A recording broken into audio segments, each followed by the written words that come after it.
제목들이 있었는데요. 저희 노트엔 3가지가 있었습니다. 경제적인 어려움이 있으니까 어떤 기도 제목이 있었냐면요. 교회에 좀 부자들이 많았으면 좋겠다라는 그 부분을 놓고 기도했던 그런 기억이 있습니다. 또 있었어요. 문제가 있을 때에 이 문제를 어떻게 해결해야 될 것인가 고민하고 있을 때에 저에게 필요한 사람은 누구였냐면요. 경험이 많은 사람들이었어요. 이걸 테크닉으로 또 기교 있게 또 상처 주지 않고 어떻게 이 문제를 헤쳐나갈 것인가. 그래서 저희 노트에는 경험이 많은 사람이 있으면 좋겠다라는 걸 놓고 기도했던 흔적이 있었습니다.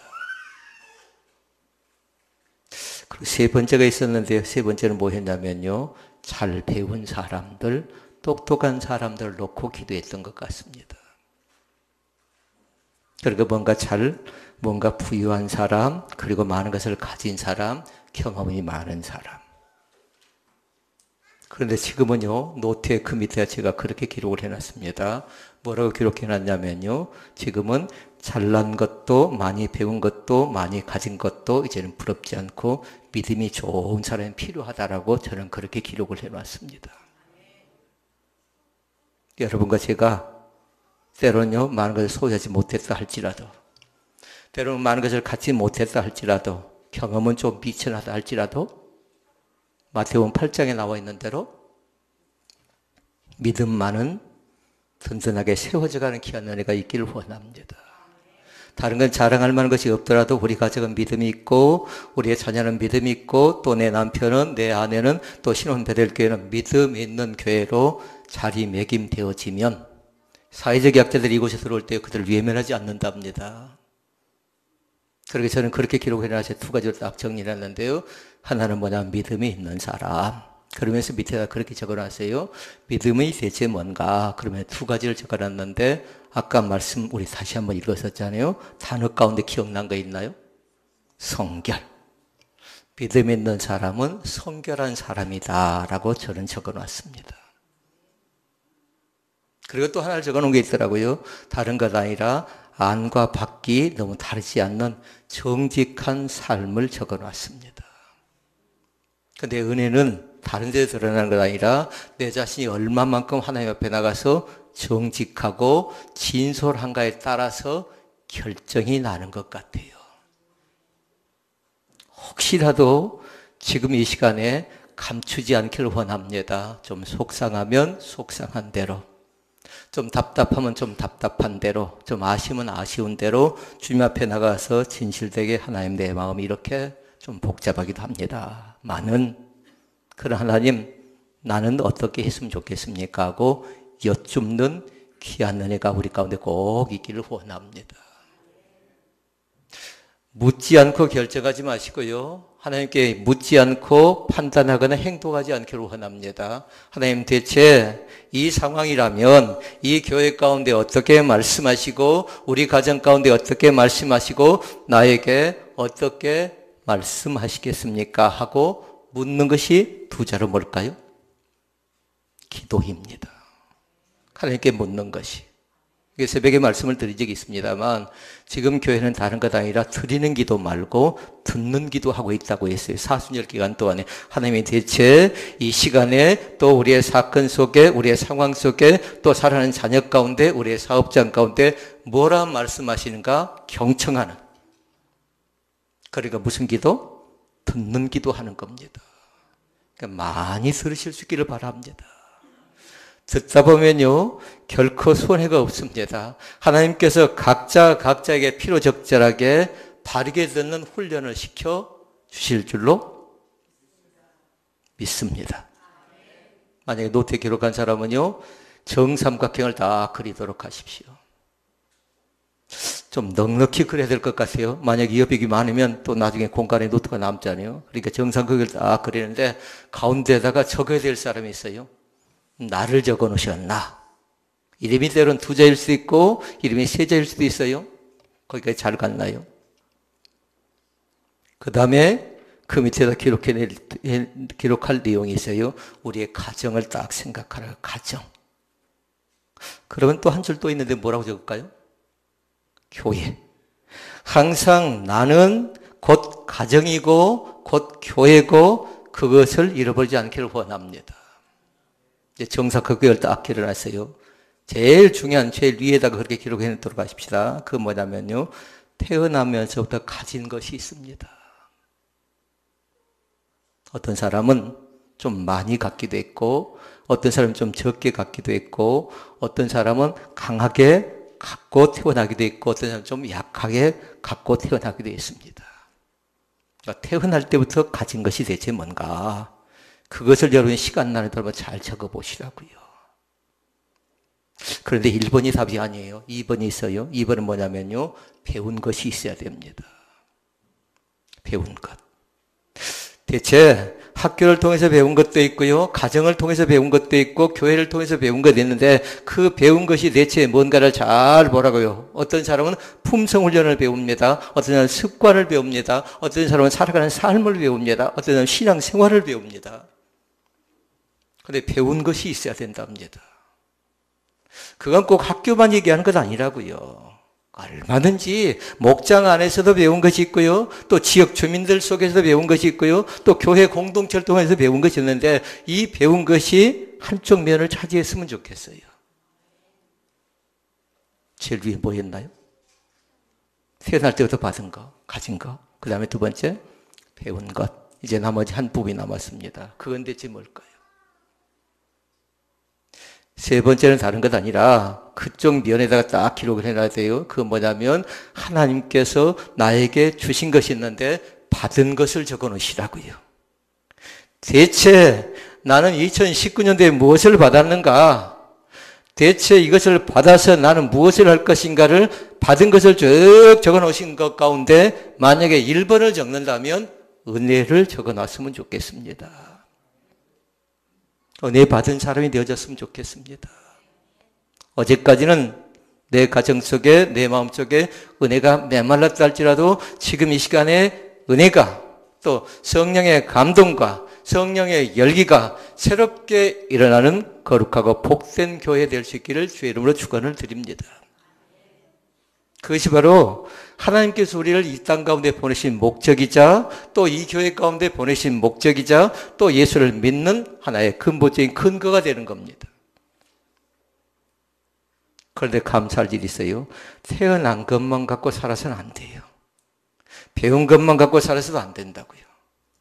받은 것만 갖고 살아서도 안 된다고요. 반드시 이것이 뭐가 돼야 될까요?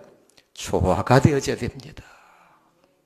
나는 왜 이렇게 갖지 못했는가? 저도 하나님을 알기 전에 저는 그렇게 생각했어요. 왜 저 부모님 밑에서, 왜 또 저 땅에서 내가 태어나서 나는 많은 것을 갖지 못했고 많은 것을 누리지 못했는가 하고 그렇게 자랑스러워하지 못했습니다. 부끄러워했습니다. 그런데 나중에 철이 들고 나니까요. 내 부모, 내 지역, 내 고향, 이것이 상당히 중요하더라고요. 뗄 수 없는 그런 관계였어요. 그런데 그전엔 초라하고 부끄러우니까 그걸 감추려고 일을 썼거든요. 그런데 지금 뭐냐면요. 내 모습이 들어 있는 그대로의 모습입니다. 거기는 감출 수가 없는 겁니다. 속에서도 안 되는 겁니다. 있는 모습 그대로. 그러니까 성경의 제일 중요한 단어는 뭐냐면 내 모습 이대로 주 받으옵소서. 오늘 또 주님께서 내 모습을 이 모습을 받은 줄로 믿습니다. 그리고 이 세 가지가 조화가 됐으면 좋겠습니다. 그렇게 이번 한 주간 동안에 그 그림을 잘 묵상해 봐야 돼요. 내가 태어날 때부터 또 내가 배운 것, 그리고 내가 받을 것, 받은 것도 힘이 있습니다. 그러나 은혜 받았습니다. 그리고 감사합니다. 성령 충만합니다. 그런데 그것만 갖고 살 수 없다라는 겁니다. 조화스럽게 사시라고요. 다른 건 아무리 잘한다 할지라도 은혜가 사라져버리는 소용이 없는 거죠. 은혜 받았다 하면서 하나무인이 되면 그건 진정한 은혜라고 얘기할 수 없는 겁니다. 여호수아 7장에 보니까 그동안 이스라엘 백성들은 뭐냐면요. 성공가도를 달린 사람들입니다. 전쟁 가운데 나가 쳐본 적이 없습니다. 그리고 하나님께 기도할 때마다 하나님께 응답해 주셨기 때문에 이스라엘 백성들은 뭐냐면요. 기고만장합니다. 그래서 여러분 노트에다 적는다면 두 단어를 다 적었으면 좋겠습니다. 하나는 성공과 하나는 실패. 여호수아 6장까지는 성공했습니다. 그런데 7장에 보니까 여지없이 무너져 버립니다. 실패합니다. 그러나 만약에 지금 이 시간에 한번 확인해 보도록 하십시다. 뭔가 지금 성공했다면, 뭔가 자녀가 잘 되어져 가고 물질적으로 뭔가 내가 조금 생각했던 것보다 많은 것을 거두고 있다라고 해서 성공한다거나 출세했고 뭔가 직장이 좀 잘 돌아간다고 해서 여러분 나름대로의 성공 가도를 달리고 있다라면 조심해야 될 것이 있어요. 왜냐하면 사람은 태어날 때부터 뭐냐면요, 우쭐될 가능성이 있습니다. 돈이 없는 사람에게 돈을 줘보면 알 수 있습니다. 건강이 좋지 못한 사람에게 건강을 줘보면 알 수 있습니다. 시간이 없는 사람에게 시간을 줘보니까 시간을 엉망으로 써버려요. 건강이 좋지 못한 사람에게 건강을 주니까 건강 가지고 자기 마음대로 써버리는 겁니다. 돈이 없는 사람에게 돈을 주니까 그 돈을 가지고 낭비하고 그 돈을 가지고 사치하고요. 목적이 분명했으면 좋겠어요. 왜 건강하려고 하는가? 왜 돈을 벌려고 하는가? 왜 섬기려고 하는가? 그것이 목적이 분명치 않으면요, 거기서 멈춰야 돼요. 왜냐하면 하나님의 세미한 음성을 듣고 하는 것이 가장 귀한 것입니다. 성공했다 생각할 때 조심하라고요. 반드시 올라갈 때가 있는가 하면 내려갈 때가 있고요. 내려갈 때가 있으면 올라갈 때가 있다고 했어요. 그러니까 제가 겁먹지 않는 건 뭐냐면 올라갈 때 말고 내려갈 때 있죠. 그때가 무지 더 힘들고 어렵습니다만 그러나 내려갈 때는 겁먹지 않아요. 왜냐하면 얼마든지 올라갈 가능성이 있어요. 얼마든지 새롭게 올라갈 가능성이 있다고요. 그러니까 서두에 우리 인사처럼 나눴던 말씀 잘 기억하라고요. 뭐였나요? 세 가지가. 이 또한 지나가리라. 그리고 끝날 때까지 끝난 것이 아니다. 다시 시작이다. 운동 경기도 마찬가지고요. 또 여러분 신앙생활도 마찬가지고요. 이 신앙, 이 세 가지의 고백을 반드시 적용할 수 있기를 바랍니다. 지금 현재의 모습으로 해서 우리가 끝난 것이 아니라는 겁니다. 우리는 때로는 비전도 있고, 때로는 꿈도 있고, 때로는 가능성의 길이 얼마든지 열려져 있습니다.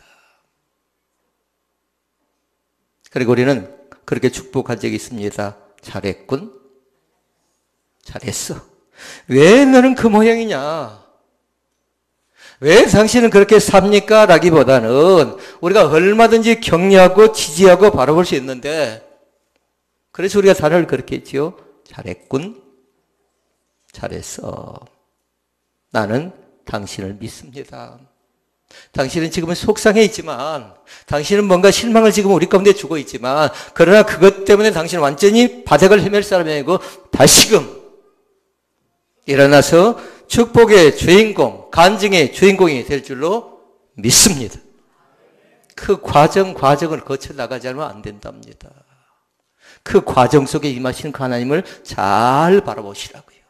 결론만 중요한 건 아니라고요. 하나님은 시작하기도 하시지만 이루어가기도 하십니다. 근데 그 과정 속에 진정으로 하나님의 역사하심을 경험하는 귀한 축복이 우리 가운데 있기를 원합니다. 성경은 보니까요, 성공적인 사례도 나와 있지만요, 실패한 부분이 훨씬 더 많습니다. 왜 그렇게 기록했을까요? 두 가지 이유가 있습니다. 그건 다른 것 때문에 그런 것 아니라 실패를 통해서 교훈을 얻게 하기 위해서 그런답니다. 그러니까 뭔가 낭망되지요. 뭔가 좌절되지요. 그러면 그 속에서 아무것도 배우지 못한 사람이 있는가 하면요, 거기서 많은 것을 배워나온 사람이 있어요. 너무나 큰 걸 배워나온 사람이 있어요.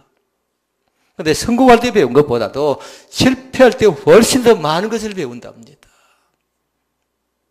그러니까 실패할 때 그 사람 말을 들어보면요, 굉장히 깨끗합니다. 사람이 죽음 얼마 남겨놓지 않고요, 임종 환자들 말을 들어보니까요, 깨끗합니다. 저는 새를 잘 모릅니다만 학자들이 그렇게 얘기해놨습니다. 새가 자기의 죽음이 임박할 때 그 새소리의 울음소리는요, 굉장히 구슬프대요. 사람이 하나님 나라 갈 때는요, 모든 걸 다 하나님 앞에 내려놓고 그 자신이 살아가기 때문에 깨끗할 때가 바로 그때랍니다. 깨끗할 때가. 그 성경에 실패했던 사건을 기록한 건 다른 것 아니라 본보기를 보여주기 위해서 그렇습니다. 너 저렇게 살면 안 돼. 너 저렇게 하면 망해. 너 그렇게 입 함부로 놀리면 안 돼. 하고 주님께서 말씀하실 때, 아, 그렇게 살아서 안 되겠구나라는 경각심을 갖는 겁니다. 그래서 실패한 사건들을 많이 기록하고 있는 거죠.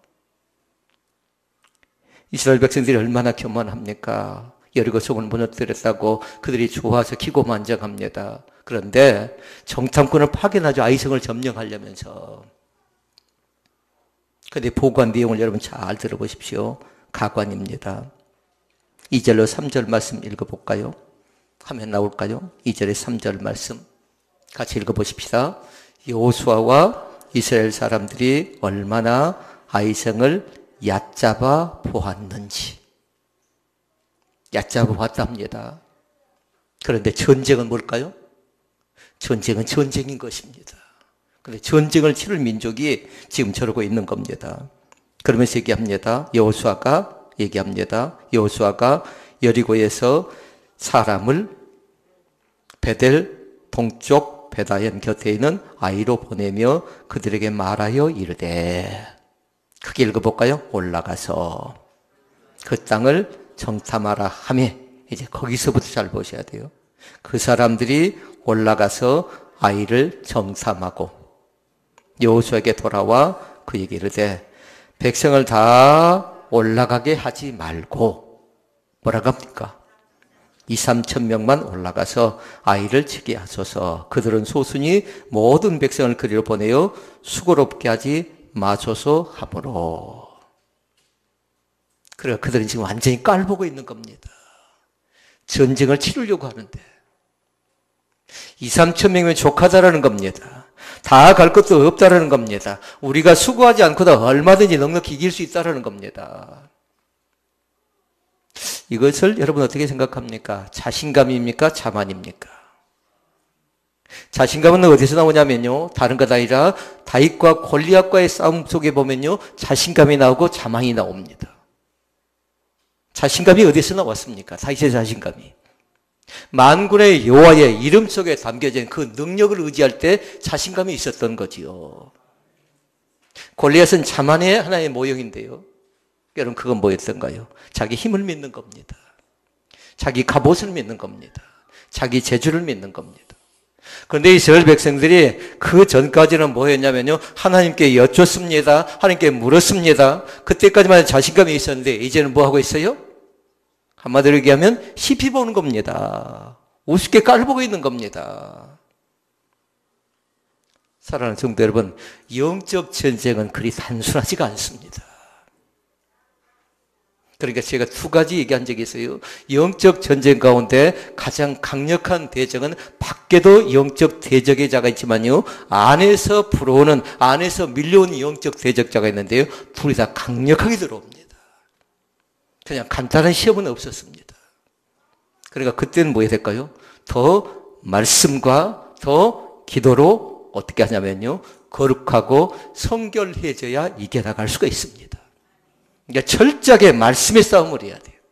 철저하게 기도의 싸움과 거룩의 싸움과 성결의 싸움으로 전개하지 않으면, 육적인 감정으로 싸우게 되면요, 이렇게 저렇게 다 잃어버릴 가능성이 있습니다. 다시 말씀드립니다. 육적인 감정 갖고 덤벼들지 말고 성령의 감동하심으로 살아가는 귀한 권세가 우리 가운데 있기를 주의 이름으로 축원을 드립니다. 하나님이 하실 것입니다. 하나님이 하셨습니다. 하나님이 반드시 우리 가운데 함께 하실 뿐만 아니라 그 사실을 통해서 우리에게 복의 복을 덧입혀 주시는데요, 쉽게 뒤로 물러나지 않기를 주의 이름으로 축원을 드립니다. 하면 할 수 있는 겁니다. 왜냐면요, 내 안에 계신 주님께서 나를 통해서 일하실 것을 믿습니다. 그러니까 얼마든지 하면 할 수 있는 겁니다. 그러나 자만하지 마시라고요. 내가 하는 것 아니라고요. 내 능력으로 하는 것 아니라고요. 내 지식으로 하는 것 아니라고요. 내 부로 하는 것 아니고 마음속에, 그 마음속에 성결과 진실과 믿음으로 하는 겁니다. 오직 믿음으로 승리할 수 있기를 바랍니다. 말씀을 정리합니다. 다음 주에 이어서 말씀을 나눕니다만 잘 기억하도록 하십시오. 성공할 때 배운 것보다도 실패할 때 더 많은 것을 배우고 느끼고 알아가는데요. 그 실패 속에서 나는 안 된다고 좌절하지 않기를 바랍니다. 주님께서 손잡아 일으켜 세워주십니다. 살기가 어려워서 뭔가 답답해서 뭔가 꽉 막혀서 이곳엔 살 수 없답니다. 여러분 그럴 때 어떻게 하십니까? 그럴 때 바라보실 수 있기를 바랍니다. 위에 계신 하나님께서 나를 예리하게 보고 있다는 사실을 기억할 수 있기를 바랍니다. 사람을 바라보면 실망합니다. 사람을 바라보면 속상합니다. 그러나 위에 계신 하나님께서 높고 높은 보좌 위에서 낮고 천한 인간들을 위하여 나를 위하여 이 땅에 오신 주님을 이 시간에 먼저 영접할 수 있기를 주의 이름으로 축원을 드립니다. 그것이 십자가의 복음입니다. 우리는 그 전에 그 말씀을 나눈 적이 있습니다. 성전의 기둥에 관계된 말씀을 나눈 적이 있습니다. 우리 믿음의 사람들의 기둥이 4가지가 딱 있답니다. 언제 나중에 그 말씀을 나누려고 묵상하고 있는 중에 있는데요. 창조의 기둥을 잃어버리면 안 되겠어요. 창세기 1장에 3장 말씀까지 나와 있습니다. 그리고 마태복음 1장에 나와 있는 기둥이 하나 있는데요. 임마누엘의 기둥이라는 임마누엘 신앙이 있습니다. 오늘 사랑하는 성도 여러분, 창조의 신앙을 잃어버리지 않기를 바랍니다. 너는 내 것이다라고 하나님께 나를 이렇게 만들어 주실 때에 그냥 대충 얼버무려서 만들어 온 거 아니라고요. 어떤 사람? 걸작품. 주님께서 각자 개성에 맞게끔 걸작품으로 만들어 주었다고요. 아담을 그렇게 만드셨고 모세를 그렇게 만드셨고 여호수아를 그리고 사사기에 세워진 사람들 그리고 다니엘을 그렇게 만드셨고 예수 그리스도를 통해서 지금 이 시간에 우리 가운데 임하신 줄로 믿습니다. 그러니까 창조의 신앙이 있는가 하면 임마누엘의 신앙이 있고요. 또 하나의 신앙이 있습니다. 십자가의 신앙을 잃어버리지 않았으면 좋겠습니다. 그리고 다시 산다. 4번째, 부활의 신앙. 부활의 신앙을 가진 사람들은 그렇게 살지 않습니다. 왜요? 주님 만난 자는 감격합니다. 주님 만난 자는 감사합니다. 어제까지는 마음속에 뭔가 찜찜한 부분이 있어서 웅크렸다라면요, 이제 일어나십시다. 주님께 온전히 달려나가서 부활의 주님을 소망하고 그분 만날 준비를 하자고요. 다른 사람 다 준비하고 있는데 나만 그 길을 놓쳐버리면 그 사람이 가장 불쌍한 사람입니다. 나를 준비하고 그리고 가정을 준비하고 그리고 하나님의 몸된 교회 공동체가 준비해서 하나님을 만나는 기쁨이 우리 가운데 충만히 나타나시기를 주의 이름으로 축원을 드립니다. 기도합니다. 아버지.